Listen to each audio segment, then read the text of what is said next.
Welcome to CMD news. నా పేరు కామాక్షి. ముందుగా నేటి వార్తా విశేషాలు. కుల సర్వే అప్లికేషన్ల సమాచారం ఆధారంగా కొత్త రేషన్ కార్డులు వస్తున్నాయని, అర్హులైన ప్రతి ఒక్కరికి రేషన్ కార్డులు వస్తాయని మంత్రి పొన్నం ప్రభాకర్ తెలిపారు. కరీంనగర్ జిల్లా చిగురుమామిడి మండలం ఇందుర్తిలో మీడియా సమావేశంలో మంత్రి మాట్లాడారు. జనవరి 26 నుండి కొత్త రేషన్ కార్డులు ఇచ్చే ప్రక్రియ కోసం గ్రామాల్లో సర్వే జరుగుతుందన్నారు. 2,81,00,000 మందికి ఇప్పటికే తెలంగాణలో 90 లక్షల రేషన్ కార్డులు ఉన్నాయన్నారు. గత 10 సంవత్సరాలుగా రేషన్ కార్డులు లేకుండా కొత్తగా పెళ్లైన వారికి, కొత్త కుటుంబాలు, మార్పులు చేర్పులు, అర్హత ఉండి కొత్త రేషన్ కార్డులు రాని వారికి జనవరి 26 నుండి రేషన్ కార్డులు ఇస్తామని వెల్లడించారు. ప్రతిపక్షాలు కావాలని రాజకీయం చేసి రాద్ధాంతం చేస్తున్నాయని, రేషన్ కార్డు అర్హత ఉండి రాకుంటే సంబంధిత అధికారికి, ప్రజాప్రతినిధులకు విజ్ఞాపన పత్రాలు ఇవ్వచ్చన్నారు. పాత రేషన్ కార్డులు తొలగించడం లేదని, ఇందులో ఎలాంటి కన్ఫ్యూజన్ లేదన్నారు. ఎవరైనా తప్పుడు ప్రచారం చేస్తే దానిని నమ్మవద్దని సూచించారు. ఇందుర్తి మండల ప్రతిపాదనలు పంపామని, రాష్ట్రంలో కొత్త మండలాలు ఏర్పడినప్పుడు ఇందుర్తి మండలం ఏర్పడుతుందన్నారు. జనవరి 26 నుంచి కొత్త రేషన్ కార్డు ఇచ్చే ప్రక్రియకు సంబంధించి గ్రామాల్లో సర్వే జరుగుతూ ఉంది. ఈ సందర్భంగా తెలంగాణ ప్రజలందరికీ కొన్ని అంశాలను చెప్పేటువంటి ప్రయత్నం చేస్తూ ఉన్నాం.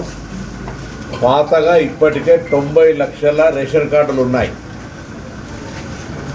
2,81,00,000 మందికి సంబంధించిన 90 లక్షల రేషన్ కార్డులు ఉన్నాయి.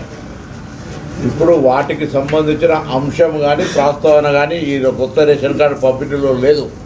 సో 90 లక్షల మందికి సంబంధించిన అంశం చర్చకు రాదు. ఇందులో కొత్తగా ఎవరైతే గత 10 సంవత్సరాలుగా రేషన్ కార్డు కావాలనే ఆలోచనతో తిరుగుతూ ఉన్నారో, కొత్త కుటుంబాలుగా ఏర్పడ్డాయో, పెళ్ళిళ్ళై పిల్లలై, లేదా ఈ ఇంటి బిడ్డ ఆ ఇంటి కోడలై, ఈ విధంగా, లేదా ఈ ఊరాయన ఇంకా ఊరికి పోయి అట్లా కొంత మార్పులు చేర్పులకు సంబంధించిన అంశం కావచ్చు, లేదా అర్హత ఉండి, మళ్ళీ చెప్తాను స్పష్టంగా, అర్హత ఉండి కొత్త రేషన్ కార్డు రానటువంటి వాళ్ళందరికీ 10 సంవత్సరాలుగా కొత్త రేషన్ కార్డు కావాలి, నాకు అర్హత ఉంది, ఈ ప్రభుత్వం ఇస్తలేదని నిరాశపడ్డ వాళ్ళందరికీ శుభవార్త. వాళ్ళందరికీ జనవరి 26 వరకు ఇవ్వాలి. అయితే ఇందులో ఎప్పుడూ తప్పులు లెక్క పెట్టే ప్రతిపక్షాలు దీన్ని కూడా రాజకీయం చేసి గ్రామాల్లో సర్వే జరిగే సందర్భంగా ఒక అంశం చర్చ చేస్తున్నారు. ఇప్పుడు పాత రేషన్ కార్డు, కొత్త రేషన్ కార్డు గ్రామ సభలలో ఎప్పుడైనా ఎవరైనా పెట్టుకొని చర్చ చేసుకోవచ్చు. ఎలిజిబిలిటీ రానులు ఎవరైనా ఉన్నా కూడా మళ్ళీ చెప్తాను, రాష్ట్ర వ్యాప్తంగా రేషన్ కార్డుకు అర్హత ఉండి రాకుంటే ఎవరైనా మీ సంబంధిత అధికారికి కానీ, మీ దగ్గరలో ఉన్నటువంటి ప్రజాప్రతినిధికి, ఏ నియోజకవర్గమైనా సరే మీరు విజ్ఞాపన పత్రం ఇవ్వచ్చు. దయచేసి అనవసరంగా ఎక్కడైనా పొరపాటున ప్రతిపక్షాలు రెచ్చగొడితే దయచేసి దానికి సంబంధించి ఎవరు కూడా అటువంటి రెచ్చిపోయే తప్పుడు సమాచారాన్ని స్వీకరించొద్దని కోరుతాను. మళ్ళీ చెప్తాను, తెలంగాణ రాష్ట్ర మంత్రిగా తెలంగాణలో ఇప్పటికే 90 లక్షల మందికి రేషన్ కార్డు ఉంది. దాదాపు 2,81,00,000 మందికి రేషన్ కార్డులు ఉన్నాయి. వాటికి సంబంధించిన ఎక్కడ కూడా రివ్యూ కానీ, తొలగించడం కానీ, జమ చేయడం కానీ అటువంటిది ఏమి జరుగుతలేదు. ఇప్పుడు కొత్తగా ఎవరికైతే ఎలిజిబిలిటీ ఉండి, మళ్ళీ చెప్తాను, ఎలిజిబిలిటీ క్రైటీరియా ఎవరైనా కాదన్నారు కాదు, ఎలిజిబిలిటీ క్రైటీరియా ఉండి ఎవరికైనా రేషన్ కార్డు రాకపోతే వాళ్ళకు రేషన్ కార్డు కోసం మీ దగ్గర ఉన్నటువంటి అధికారిని కానీ, ప్రజాప్రతినిధి కానీ నేరుగా కలిసే అవకాశం ఉంది. దయచేసి ఇలా కన్ఫ్యూజన్ అవసరం లేదు. ఎవరైనా ఏదైనా తప్పుడు సమాచారం ఇస్తే దాన్ని విశ్వసించొద్దని కోరుతా ఉన్నా. అర్హులైన వాళ్ళందరికీ గత 10 సంవత్సరాలుగా వేచి చేస్తున్న వాళ్లకు తెల్ల రేషన్ కార్డులు ఇవ్వబడతాయి. Malinidevi multi speciality hospital, Christian Peta, 5వ line, Kavali. Doctor Gottipati Malinidevi, MBBS, MS, OBGY, కాన్పులు మరియు గర్భకోశ వ్యాధి నిపుణులు.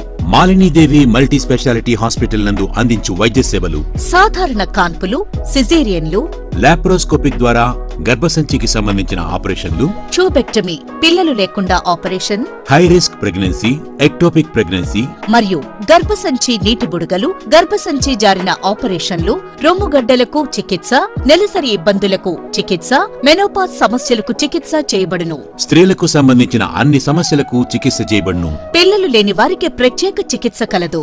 ముఖ్య గమనిక, మా హాస్పిటల్ నందు కాన్పోయిన తరువాత తల్లి బిడ్డను ఉచితంగా మా వాహనంలో క్షేమంగా ఇంటికి చేర్చబడును. మా హాస్పిటల్స్ ప్రత్యేకతలు: ICU, lab, AC and non AC rooms, 24 గంటలు మెడికల్ షాప్, ప్రతి రూమ్ నందు వేడి నీటి సదుపాయం కలదు. అత్యవసర కేసులు అన్ని వేళలా చూడబడును.